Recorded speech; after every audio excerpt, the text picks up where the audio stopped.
What is going on, everyone, and welcome back to another video on the channel. And today I'll be going over my prelim finals tips and predictions, as well as going through my last week's predictions for the semi-finals and to quickly see how I went for that.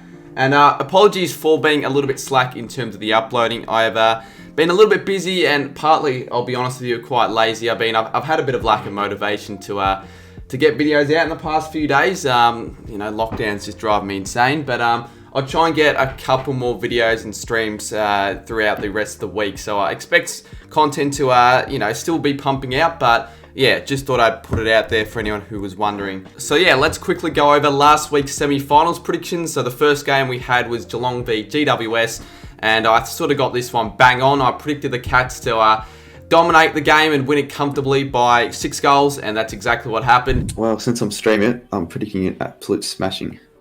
Geelong by 38. The Giants just didn't really look up to it. I mean, the Cats were the clear better side, and although the Giants do match up well against the Cats, I sort of have this one coming. I'm like, everything's, suggesting a Cats win. I mean, the fact that the whole stream, it wasn't helping either. Every time I stream a finals game, it always seems to be a smashing. But yeah, obviously the Cats were way too strong, and I got it correct, bang on Bitter's pre-game show. I think I said Hawkins to kick 4 or 5 and the Cats win by 35, and that's pretty much what happened.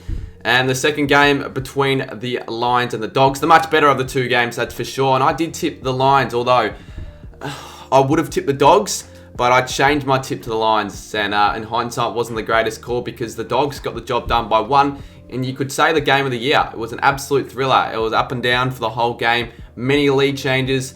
You thought the Dogs were home when Smith got the goal, but then Bailey got the goal back. It was just such a good game to watch. I did get that tip incorrect, but obviously I don't really mind. I mean, I was never going to win the tipping comp to begin with. Massive win for the Dogs, and for the Lions, well, that's their 6th final in the last 3 years, and they've only won 1 of their last 6. So they have had some trouble in terms of finals for the Lions have had a bit of a form slump in terms of the finals. They just haven't been able to find their way. And the Dogs, after coughing up 5th spot, they've sort of found their mojo. I mean, I don't know.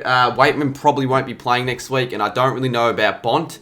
But the Dogs do advance into the preliminary final, so I did get 1 out of 2 for that week, and I didn't do big calls, so that's why there's no need to go over them. But let's go and get into the prelim finals predictions.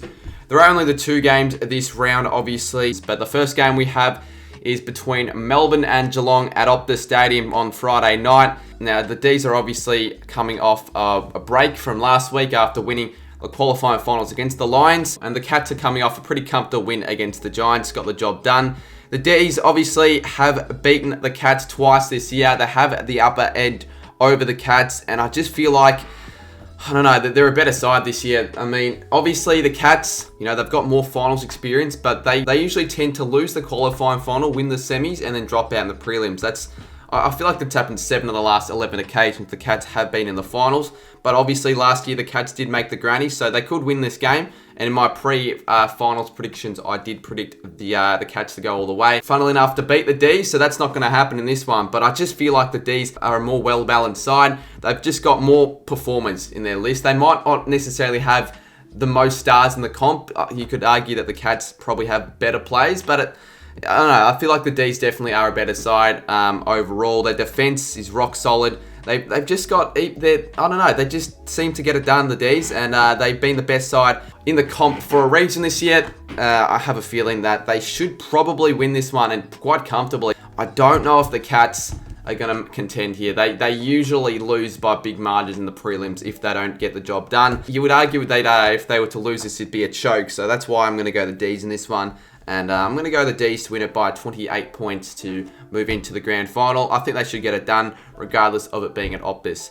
And the next game, and the last game I should say, we've got Port Adelaide taking on the Western Bulldogs on a Saturday night. I'll be streaming this game instead of the D's v Geelong game because I don't know, I just feel like this game will be the better of the 2 games in terms of it being close. Obviously Port coming off a week's break because they won the qualifying final, so they are into a home prelim at Adelaide Oval. Some people were questioning whether or not it was going to be at Adelaide Oval or they'll have to move it to Optus, but they get to have that home prelim final, which is obviously really really helpful for them if they want to make the granny. And the Dogs, I didn't expect them to be making it to the third week of finals after their 3-week form slump before the finals. Many thought they were going to drop out against the Bombers, but instead they have, they've won a couple games on the trot and are looking all right now. And they're not looking too bad. Obviously, they are, they're going to be battered after that last game. Obviously, it was a ferocious contest against the Lions. The chance that the Dogs could potentially run out of legs in this one. I don't know if they're able to maintain their intensity they were able to produce against the Lions, but we'll see what happens. Obviously, the Power would come into this one quite clear favourites, considering that they've come off a fresh break. They're playing at home in front of their fans. They've arguably been a better side overall than the Dogs. However, I feel like the Dogs' best could still contend with the Power's best. And the last time these two sides played at the Adelaide Oval, the Dogs got the upper hand. So the Dogs, they can believe they can get it done. They're coming off the back of 2 wins. I know the Power are coming off a heap of wins. I don't know what their form is, but their last loss was in round 17 against the D's. That obviously goes to show that their form is very, very good. There's a chance this could be an upset. There is a chance that the Dogs could do what they did in 2016, but I feel like most people would probably have the D's play the Power in the grand final, and it's going to be tough, but I don't see the Power dropping this one. It could happen, you never know, but I reckon the Power should get it done. I know I'll be streaming this game, so it could quite easily be a blowout, but I'm expecting this one to be relatively close. I think these two sides match up well. Obviously, the last time these two sides played, it was a thriller, so I'm going to tip the Power to win this one by 9 points to advance into the grand final. And there we go. Those were my prelim finals predictions. Obviously, a little bit short, but I tried to go into as much detail as possible.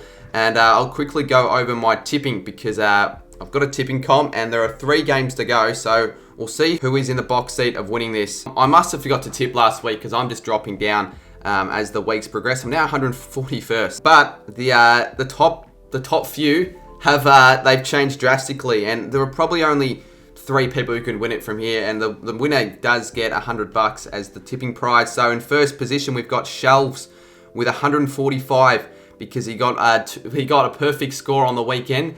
He gets an extra point, so you could argue it's a bit unfair. Geordie Sco is on 145 as well, and Christian, who got 3 that week, is on 143. And you would think that's probably the best that those, and you would think that's probably it in terms of getting the job done. It'd be tough for anyone below Harry Sinnott to get the job done, I would say, in the tipping comp. But yeah, those were my predictions for the prelim finals. Let me know yours down below. Obviously, there aren't going to be any big calls this week, but yeah, I'll probably return the big calls for next year for the punishments and all that sort of stuff. Thanks for watching the video. Appreciate all the support, and I'll try and get the uploads a little bit more consistent throughout the week and the following weeks ahead. So thanks for watching, guys, and I'll see you guys soon in my next one.